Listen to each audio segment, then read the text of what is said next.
Right everyone, morning. We are up at the roundhouse and I suppose we are taking our first practical steps towards lambing. Up to this point we've been putting the tups in and somewhat leaving the sheep to it. They've been out grazing. But the other day they came in for scanning and it's now time for us to separate them into singles, twins and triplets and put them in where we need them, which we'll talk more about in a sec. So we're going to get started with that. A fair bit of moving around to be done, but we'll get it sorted. Morning Farmer Rob. Morning. How are we going? We're doing really well. Busy morning here, aren't we? Yeah, we're going to sort out all the sheep that have been scanned. We've got triplets, we've got twins, we've got singles, and they all need a place to stay that fits the situation. We need the triplets to stay inside, and we need to lavish them with care and food. We need the twins to go back outside, eat some pumpkins and some grass, and the singles can be turned away down to Mill Farm. They don't really need anything other than a bit of grass and to be brought in 2 or 3 weeks before lambing. All right, well that's good then. Is the scanning gone well, would you say, this year? The scanning's gone incredibly well. 36 triplets out of the first 100 is incredible.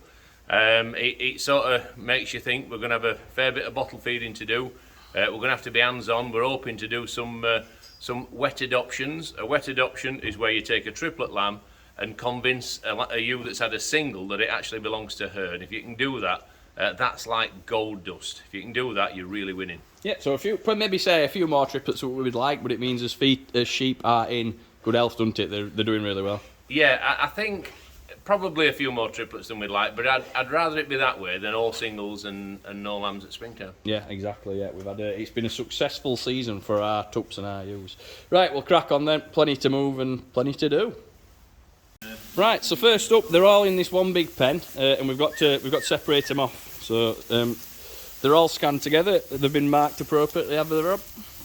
I'm hoping he's marked them the same as last year, which is triplets on the bottom. If they've got no mark at all, it means they're twins, and a mark on the shoulder means they're a single. So all these lot, we're going to slowly get them into the circle in batches and separate them off into where they need to be. Right, so we've been working hard. We've managed to get through most of them, unseen by the camera, because it is fairly hard work. They're big old strong ewes these, so they know what they're doing to try and make us life more difficult than it needs to be. So we've just got this last few now. Right, there we go, got them in eventually. So we've separated them off. Who's in this set here, Rob? These are the triplets in here. Sorry, I think. That's fine. So they're the triplets that we've separated off into here, and they'll be staying in, won't they? Exactly, they're staying in, and we're going to lavish them with love and care. Yeah, they always need a bit more if they're having triplets. Twins are going back outside onto some pumpkins and some grass. So that'll keep them. Would you say ticking over at the right weight, not putting too much, not getting too little? They're 8 weeks away from lambing, so another couple of weeks outside, maybe 3. We'll bring them in. Put them on some molasses and really start to feed them then, because that's when the lamb puts on all its weight in the last month of pregnancy, really. Yeah, and then over here, Rob, we've got the singles, haven't we? Now, what's the difference between the singles and the twins? The singles are going back out also, but yeah, they're just going on to some pasture a little bit further away from home, so they can stay out till March. Yeah, we don't have to bring them back in March. Yeah, so they'll not be having any pumpkins, I don't imagine, will they? No, they just need some decent grazing. They're only carrying 1 lamb. The requirements are relatively low. Again, during the last 3 weeks of lambing, we'll give them some molasses, but until then, they can just tick away outside. So there we go, and there are the singles. Right, we'll get through the last lot, and then we'll see what happens next. Right then, so we've got a fair few loads that we need to shift with trailer. We've got a load there. We're going to be taking just a sec, but we've recruited Pip. We've got a bit of help. Pip the sheepdog's going to give us a hand. We're going to push the twins along the back road into the pumpkin patch, and they can eat the pumpkins to the heart's content until the weather really turns nasty. Yep, so we've got the easy bit to do first. Pip will no doubt give us a hand. She's with 2 or more folk. So we're just going to turn him round back road here and up into the grass where they'll be staying for the foreseeable. Right, so here they come in the distance. Hopefully they're going to go the right way. Yeah, Pip's. Yeah, that's it. Managed to turn them the right way, so I've just got to try and stay in front of them. Pip's sort of rightfully holding them off, steadying them off while Rob gets behind them. And he just should try and get down the side of them at some point.